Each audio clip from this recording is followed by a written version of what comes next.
Welcome back, everybody. This is Mr. Nino Barksdale, and this is another episode commentary of the series Diecast City, Chapter 7, titled The Pursuit of Happiness. And first, I want to just thank you guys for tuning in. Hopefully you guys walk away or leave this with learning a little bit. But if you guys haven't, there's episode 1 through 6 commentary out, so you could learn my whole creative process and where I'm trying to go with the show. And if you're hearing 7, it's clear that you're already a fan. So if you guys, for the fans who's been here, this is just me talking to you guys, letting you guys know how my mind works. But so this episode, we hop back into with the Tarantino family, check back in with them, and this one we mainly focusing on Vic Gallo. And Vic, he's the capo. He's a capo in the Tarantino family. And this scene in particular, it's supposed to be kind of like, if you definitely watch The Sopranos, you definitely know what this is. It's like, Dr. Melfi and Tony Soprano at therapy session. And it's just, I just wanted to have fun with it. I have a few characters, and I always thought that, like she could make a good Dr. Melfi copycat look-alike. So Vic is just, he's a complex guy. He runs a crew. They make pretty good money. He's doing pretty good for the organization. But he's just, he's still trying to figure stuff out. He's trying to find happiness in his life, and he doesn't feel satisfied. He's not fulfilled in what he's doing. But at the end of the day, he knows what he's a part of. He doesn't have any regrets. And then here's the new intro I use for this. Every even with the previous episode, I switched up the intro. Because I wanted it to reflect the themes of these characters, like more mob type. It's still the same song, House of the Rising Sun, but it's just a little twist to it. So, and like I said, I like it. I like giving each series, kind of like giving the series or the spin-off series its own flair, like the Power series. How you got the Raising Kanan. That one sounds different than Book 3 or Book 2, things like that, or Book 1. They all sound a little different for so I try to do the same thing with Diecast City. So this one is going to be a little bit more showing, like I said, it's showing Vic's life, and so we get to see his family, get to see how like where he lays his head, and see how his days go. What he tries. So this is his son, Vincenzo. And that's his wife, Debbie Gallo. And they just had like that typical, like it's very, very similar to The Sopranos, But I changed it up a little bit, but just some things, if it ain't broke, don't, if it's not broke, don't fix it. So I felt like just keeping it similar, but just paying a homage, not really trying to steal anything from it. This is my own little stories. But it still helps to have a template or have a blueprint to follow. So that's what he's doing. He has this little red robe on. He's chilling, trying to talk to, deal with family problems. But yeah, Vic loves his family. He loves his son. But he wants him to take more of a masculine approach to things. Like he's upset that he's not playing football, but at the same time, he supports his decision. He's still gonna try to pushing his own ideals of what it means to be masculine towards his son, but he still loves him. And that's his younger brother, Matty Gallo. So Matty is very, he's younger, he's kind of like the younger generation, but he's a made guy. So, he got his button in was chapter 1. But Vic still doesn't fully feel like he's there yet. He still wants him to like step up, do things, but they have like that big brother little brother relationship, so that's something cool that I like that they have that dynamic. And then Vic also has his relationship with Frankie Miami, which is kind of like a second brother or like a cousin, but anyway, he's just one of his best friends that he had. They all came up with the organization together. And Yeah, like I said, this episode is gonna have a lot of scenes, a lot of different scenes that I put together. Some of these scenes I haven't even revisited since I made this episode, but it's very important to me that it doesn't look the same. Like, I don't want any of my episodes to look the same like the ones before. I want them to like have their own pop, have their own style, have something that makes this episode or this chapter memorable. So this one has a lot of scenes like that where you may or may not see him again. But yeah, this is the Gallo Fish Market. Based off of the Fulton Fish Market in New York, which was heavily mobbed up back in the 70s, 80s, maybe even to this day. Who knows? But yeah, that's where I got my inspiration for this. So Gallo, he runs the crew. That's his base of operation is like the fish market, closer to the docks, which is the Tarantinos, they run the Diecast City docks. So if you know, like the last time we seen Vic and Frankie, they had their conflict with the bikers who, like Jojo, the boss of the Tarantino family, he appointed Vic's crew to handle the drug trade for the family. So they had a warehouse, and the warehouse they got was from this character, another capo, Tony Bucks. Tony Bucks is right there with the gray suit on. So he's like the businessman. He's not like they always say, like in mobster. Like you got your gangster, you got your racketeer, and you got your racketeer and you got your gangsters. And Vic, you got your hitters too. But Vic is a gangster. Tony Bucks he's a racketeer, and Frankie's a hitter. He's like the muscle. He takes care of business. So, anyways, Vic is talking to Tony Bucks about getting into another venture. Getting to food trucks, and he knows that Tony Bucks has connections to that labor, to that union. So he wants him, like as he should, when you're in the family, when you're in my family, you get certain political connections, but there's still rivalry within, but you don't want anybody. Yeah, sorry if you guys hear that. I got my dog and my cat in the background, making some noise, but yeah, just skip over that.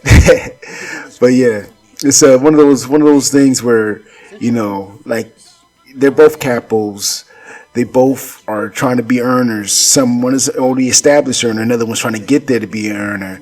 And do they really want to give favors to this guy? Even though they're part of the same family, he doesn't always want to give a favor. Like that. You give somebody your connect to your union leader, then it's like. That's like letting somebody come in and taking money out of your pocket. So Tony Bucks, he's a little resistant towards Vic, but at the same time, Vic makes a good point. Like I don't know, did you set me up at that warehouse? Did you sell? Did you give me that warehouse so I could get robbed, look bad? So Vic is thinking. He's thinking ahead. He wants to find a more lucrative way to go through with what JoJo tasked him with. So. And here it continues. You get to see Patsy, another capo. He was seen in episode 3. He just got out of prison, did about 15 years. And I really like his voice. He's pretty much a mirror of Feach Lamana or Robert Loggia. He's like have you seen Scarface? He played Frank in Scarface. Hassa is Frank. And then Feach, I like his voice, man. He has that raspy voice, That's a good idea, So I had fun trying to, it hurts a little bit, but I had fun creating that voice, trying my hand at that voice. But yeah, he runs a bakery, he's kind of low key.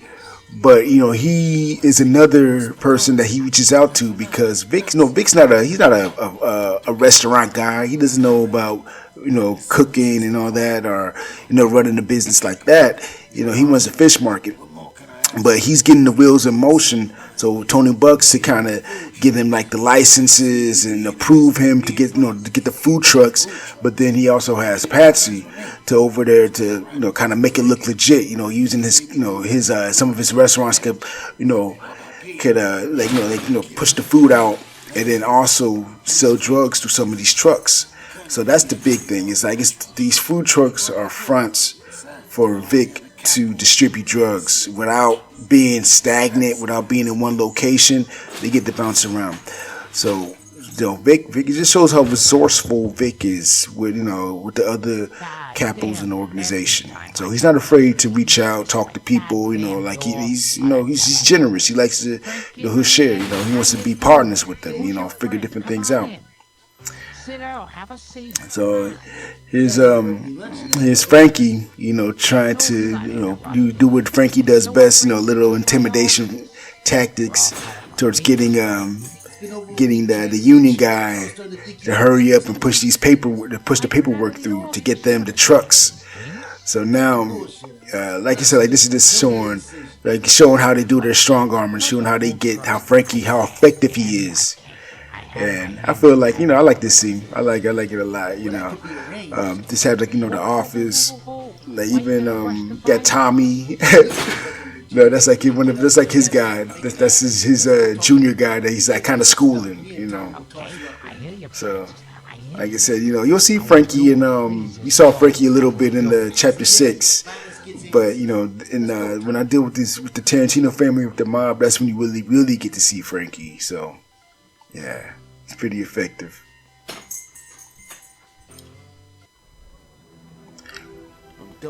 And bounce around a little bit. This is one of Frankie's clubs that he started running since they came. He partnered up with another May guy in the Tarantino family. They got this club that they run. And here you see a lot of the junior guys. You got Matty, and then you got Angelo Jr., which is his father's the consigliere of the Tarantino family, but he's kind of like a college kid, so they don't want him really involved, but he's good. He's very persistent. He really wants to be involved. Maybe not as much as, like this, killing or shooting, but he wants to make money like that. He wants to have respect. He wants to be recognized, be known. And so yeah, they're all part of they're part of the same friend group, and later on they're gonna be part of the same farm team, the Mafia farm team, which they have. It's non-made members who are trying to become made or trying to get connected, be recognized in the street. So Maddie's already in there. So with them knowing Maddie, they kind of have a leg up. So we'll see where their story goes. And then Maddie, this is showing, you always gotta have like a club, get to show the girl, the girlfriends, the gumas, and this is just what I wanted to show. I wanted to show off, kind of show I could maybe shoot my first. This is like my second club scene, but it's definitely better than my first one, which was in chapter 1. So this one, I like how this one came down. But yeah, the song is Change on Me. I wanted to use like freestyle, 80s freestyle beats, to represent like the younger generation, get that, because that's what I feel like. It's very fiery, unpredictable, very up tempo, high energy. So it very fits. And if you talk to some of these, watch some of the more guys, the younger guys, they're not really listening to like Frank Sinatra. They're not listening to Dean Martin or anything like that. They listen to a lot of hip hop, and for the most part, they like 80s freestyle. They like that fist pumping, they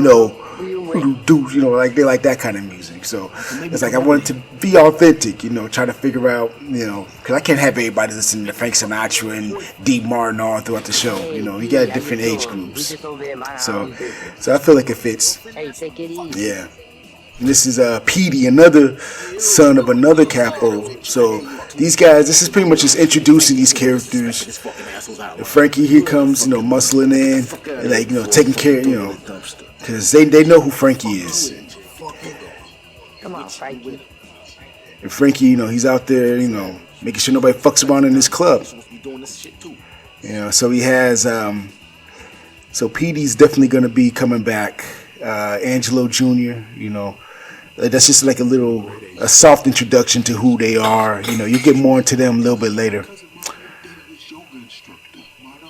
And this, you get this is Vic's. This is the core of Vic's crew.